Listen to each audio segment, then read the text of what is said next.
Hello children, welcome back to Physics People channel once again. So children, last class ಅಲ್ಲಿ ನಾವು units and measurement chapter ಬಗ್ಗೆ discuss ಮಾಡಿದ್ವಿ. ಯಾವ್ಯಾವ ಕ್ವಶನ್ಸ್ಗಳನ್ನು ಓದಬೇಕಂತ ಹೇಳ್ಕೊಟ್ಟೆ. So today we shall learn how we suppose to read motion in a straight line chapter. Motion in a straight line ಚಾಪ್ಟರ್ನ ಯಾವ ರೀತಿ ನಾವು ಸ್ಟಡಿ ಮಾಡಬೇಕು ಸರ್, ಇದ್ರ ಮೇಲೆ ಕ್ವಶನ್ಸ್ಗಳು ಯಾವ ರೀತಿ ಬರ್ತವೆ sir. Without wasting a time, let me allow to take 5 marks questions directly. 5 marks ಡೆರಿವೇಷನ್ಸ್ಗಳನ್ನು ನಾನು ಫಸ್ಟ್ ನಿಮಗೆ ಹೇಳಿಬಿಡುತ್ತೇನೆ, ಏನೇನು ಓದ್ಕೊಂಡು ಹೋಗಬೇಕಂತ ಹೇಳ್ತೇನೆ. ನೋಡಿರಿ, motion in a straight line chapter ಮೇಲೆ 5 ಮಾರ್ಕ್ಸ್ ಕ್ವಶನ್ಸ್ಗಳು ಇರೋದೇ 3. ತಲತಲಾಂತರದಿಂದ ಅವೇ ಪ್ರಶ್ನೆಗಳನ್ನು ಕೇಳ್ಕೊತ ಬಂದಿದ್ದಾರೆ. ಈ ಸತಿನೂ ಅವನ್ನೇ ಕೇಳ್ತಾರೆ. ಏನು ಒಂದನೇ ಕ್ವಶನ್ ಇಲ್ಲಿದೆ ನೋಡಿ, what is V T graph? Derive v is equal to v0 plus at by using vt graph. ಇದನ್ನಾದರೂ ಕೇಳ್ಬೋದು. ಇದ್ರ ಬಿಟ್ಟರೆ ಸರ್ ಇಲ್ಲೊಂದಿದೆ ನೋಡಿ, 27th question, derive x is equal to v0 t plus half at square. ಇದನ್ನು 5 ಮಾರ್ಕ್ಸಿಗೆ ಕೇಳೋ chance ಇದೆ. ಇದನ್ನು ಬಿಟ್ಟರೆ sir ಇನ್ನೊಂದು ಬರ್ತದೆ, ಯಾವ್ದು sir? Derive the relation of v square is equal to v0 square plus 2ax graphically. ಇವು ಮೂರೇ ರೀ, ತಲತಲಾಂತರದಿಂದ ಇವು ಮೂರೇ ಕೇಳ್ತಿದ್ದಾರೆ. ದಯವಿಟ್ಟು ಈ 3 ಡೆರಿವೇಷನ್ಸ್ಗಳನ್ನು ಪ್ರಾಕ್ಟೀಸ್ ಮಾಡಿ. ಎಸ್, ಒಂದೊಂದು ಸತಿ ಏನಾಗ್ಬಿಡ್ತದೆ, ಫಸ್ಟ್ ಡೆರಿವೇಷನ್ನು ಮತ್ತು ಸೆಕೆಂಡ್ ಡೆರಿವೇಷನನ್ನು ಎರಡನ್ನೂ ಸೇರಿಸ್ಬಿಟ್ಟು ಕೇಳ್ಬೋದು 5 ಮಾರ್ಕ್ಸಿಗೆ, ಅಥವಾ ಸಿಂಗಲ್ ಆಗಿ ಕೇಳ್ಬೋದು ಸರ್. ಮತ್ತು ಸರ್ MCQಸ್ಗಳನ್ನು ಯಾವ ರೀತಿ ರೆಡಿ ಮಾಡ್ಕೋಬೇಕು ಸರ್? ಇಲ್ಲಿದೆ ನೋಡಿ, ನಾನು ವಿದ್ಯಾರ್ಥಿಗಳಿಗೆ ಕಂಪ್ಲೀಟ್ MCQಸ್ಗಳನ್ನು ಇಲ್ಲಿ ಕೊಟ್ಟುಬಿಟ್ಟಿದ್ದೇನೆ. ಈ ಎಲ್ಲ MCQಸ್ಗಳನ್ನು ಏನು ಮಾಡಬೇಕಂದ್ರೆ ವಿದ್ಯಾರ್ಥಿಗಳು ಪ್ರಾಕ್ಟೀಸ್ ಮಾಡ್ಕೊಂಡು ಹೋಗಿ, ಇದೇ MCQಸ್ಗಳು ಅಲ್ಲಿ ಕ್ವಶನ್ಸ್ಗಳಾಗಿ ಬರ್ತಿರ್ತವೆ. ಸರ್ ಒಟ್ಟು ಎಷ್ಟು MCQಸ್ಗಳನ್ನು ನಮಗೆ ಇಲ್ಲಿ ಪ್ರೊವೈಡ್ ಮಾಡಿದ್ದೀರಿ ಸರ್? ಅರೌಂಡ್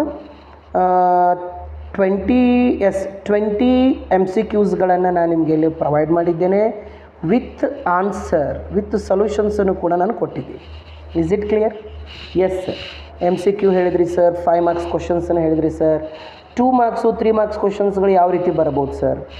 ತುಂಬ ಸಿಂಪಲ್ ರೀ. ಇಲ್ಲಿ ನೋಡಿ, ಡಿಫ್ರೆನ್ಸಸ್ಸನ್ನು ಕೇಳ್ಬೋದು. ಇಲ್ಲಿ ಸ್ಕ್ರೀನ್ ಮೇಲೆ ಬರ್ತಿದೆ ನೋಡಿ, ಒಂದು ಸ್ವಲ್ಪ ಅಬ್ಸರ್ವ್ ಮಾಡಿರಿ. ಡಿಫ್ರೆನ್ಸಸ್ಸನ್ನು ಕೇಳ್ಬೋದು. ಡಿಫ್ರೆನ್ಸ್ ಬಿಟ್ವೀನ್ ಸ್ಪೀಡ್ ಆ್ಯಂಡ್ ಡಿಸ್ಪ್ಲೇಸ್ಮೆಂಟನ್ನು ಅಂತ ಕೇಳ್ಬೋದು. ಡಿಫ್ರೆನ್ಸಸ್ಸನ್ನು ನೋಡ್ಕೊಂಡು ಹೋಗಿ.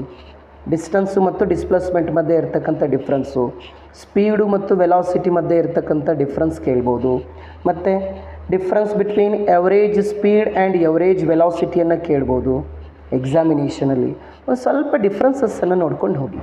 ಮತ್ತು ಏನು ಓದ್ಕೋಬೇಕು ಸರ್ ನಾವು? ಮತ್ತು read what is instantaneous speed, what is instantaneous velocity, mention its SI unit. ಈ ರೀತಿ ಕ್ವಶನ್ಸ್ಗಳು ಬರ್ತವೆ.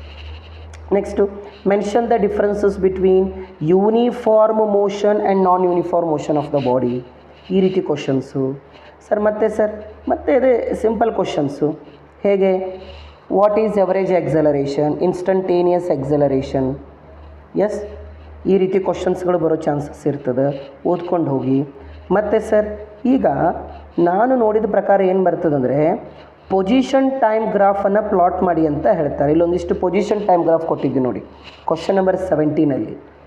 ABCDE 3 ಸಿಚುವೇಷನ್ಸ್ಗಳಿವೆ. 1 2 3 4 5 ಸಿಚುವೇಷನ್ಸ್ಗಳಿವೆ. ಈ 5 ಸಿಚುವೇಷನ್ಸ್ಗಳಿಗೆ ಪೊಸಿಷನ್ ಟೈಮ್ ಗ್ರಾಫ್ ಯಾವ ರೀತಿ ಡ್ರಾ ಮಾಡಬೇಕು, ಈ ರೀತಿ ಕ್ವಶನ್ಸ್ಗಳು ಬರ್ತವೆ. ಅದನ್ನು ಬಿಟ್ಟರೆ ಸರ್ ಈಗ VT ಗ್ರಾಫನ್ನು ಪ್ಲಾಟ್ ಮಾಡಿ ಅಂತ ಸರ್. ಮತ್ತೆ ಏನು ಕೇಳ್ತಾರೆ ಸರ್? ಇಲ್ಲಿದೆ ನೋಡಿ, draw velocity time graph for following cases ಅಂತ ಒಂದಿಷ್ಟು ಕೇಸಸ್ಗಳಿದೆ ನೋಡಿ. ಈ ಒಂದಿಷ್ಟು ಕೇಸಸ್ಗಳನ್ನು ನೋಡ್ಕೊಂಡು ಹೋಗಿ. ಇಲ್ಲಿ ಗ್ರಾಫ್ ಇದೆ ನೋಡಿ ಸರ್. ಅದನ್ನು ಬಿಟ್ಟರೆ ಯಾವ ರೀತಿ ಸರ್? ಇಲ್ಲಿ ನೋಡಿ, ಇಲ್ಲಿ 25th ಕ್ವಶನ್ ಇದೆ ನೋಡಿ, mention any 2 uses of velocity time graph. ಯೂಸಸ್ಗಳನ್ನು ಸ್ವಲ್ಪ ನೋಡ್ಕೊಂಡು ಹೋಗಿ ಪುಟಾಣಿಗಳೇ. ಎಸ್, ಹಾಗಾದರೆ ಸರ್ ಪ್ರಾಬ್ಲಮ್ಸ್ಗಳು ಯಾವ ರೀತಿ ಕೇಳ್ತಾರೆ ಸರ್? ನೋಡಿ, ತುಂಬ ಸಿಂಪಲ್ ಪ್ರಾಬ್ಲಮ್ಸ್ಗಳನ್ನು ಕೇಳ್ತಾರೆ ಈ ಚಾಪ್ಟರ್ ಮೇಲೆ. ಓಕೆ, ಆ ಕಂಪ್ಲೀಟ್ ಪ್ರಾಬ್ಲಮ್ಸ್ಗಳ PDF ನಾನು ಇಲ್ಲಿ ನಿಮಗೆ ಕೊಟ್ಟಿದ್ದೀನಿ. ಎಲ್ಲಿ ಸರ್? ಇಲ್ಲಿದೆ ನೋಡಿ, ಕೆಳಗಡೆ ಬನ್ನಿ. ಮಲ್ಟಿಪಲ್ ಚಾಯ್ಸ್ ಕ್ವಶನ್ ಆದಮೇಲೆ ಬರೋದೇ ಪ್ರಾಬ್ಲಮ್ಸ್ಗಳ PDF ಬರ್ತದೆ. Let me take problems. Yes, so here we got MCQs. Next problems. ಇಲ್ಲಿ ಪ್ರಾಬ್ಲಮ್ಸ್ ಬಂದಿವೆ ನೋಡಿ. ತುಂಬ ಈಸಿ ಪ್ರಾಬ್ಲಮ್ಸ್ಗಳು ಎಕ್ಸಾಮಿನೇಷನಲ್ಲಿ ಬರ್ತಿರ್ತವೆ. ಸೊ ದಯವಿಟ್ಟು ನಾನು ಈ PDF ಯಾವ್ಯಾವ ರೀತಿ ಪ್ರಾಬ್ಲಮ್ಸನ್ನು ಕೊಟ್ಟಿದ್ದೀನಲ್ಲ, ಒಂದು ಸತಿ ಪ್ರಾಬ್ಲಮ್ ಅನ್ಸನ್ನು ಬಿಡಿಸಿ ಪ್ರಾಕ್ಟೀಸ್ ಮಾಡಿ. ಇದೇ ರೀತಿ ಕ್ವಶನ್ಸ್ಗಳು ಎಕ್ಸಾಮಿನೇಷನಲ್ಲಿ ಬರ್ತಿರ್ತವೆ. ಒಂದೊಂದು ಸತಿ ಇದೇ ಕ್ವಶನ್ಸ್ಗಳು ಬರ್ಬೋದು. Yes or no children? So practice ಮಾಡ್ತೀರಾ? ಸೊ ಈ ಕಂಪ್ಲೀಟ್ ಪಿ ಡಿ ಎಫಲ್ಲಿ ನಾನು ನಿಮಗೆ M C Qs, 2 marks questions, 3 marks questions, 5 marks derivations, okay, then 5 marks problems ಎಲ್ಲವನ್ನು ಪ್ರೊವೈಡ್ ಮಾಡಿದ್ದೀನಿ. ಸೊ ದಯವಿಟ್ಟು ವಿದ್ಯಾರ್ಥಿಗಳು ಪ್ರಾಕ್ಟೀಸ್ ಮಾಡಿ. ಕಂಪ್ಲೀಟ್ ಪಿ ಡಿ ಎಫಿನ ಲಿಂಕನ್ನು ನಾನು ಡಿಸ್ಕ್ರಿಪ್ಷನಲ್ಲಿ ಕೊಟ್ಟಿರ್ತೀನಿ. ಆ ಲಿಂಕನ್ನು ಯೂಸ್ ಮಾಡಿ ಪಿ ಡಿ ಎಫನ್ನು ಡೌನ್ಲೋಡ್ ಮಾಡಿ ಪ್ರಾಕ್ಟೀಸ್ ಮಾಡಿ. All the best children. ಚೆನ್ನಾಗಿ ಓದಿ. Is it clear? So next ಕ್ಲಾಸಲ್ಲಿ ನಾನೇನು ಮಾಡ್ತೇನೆಂದರೆ I will take one more chapter, that is motion in a plane. Is it clear?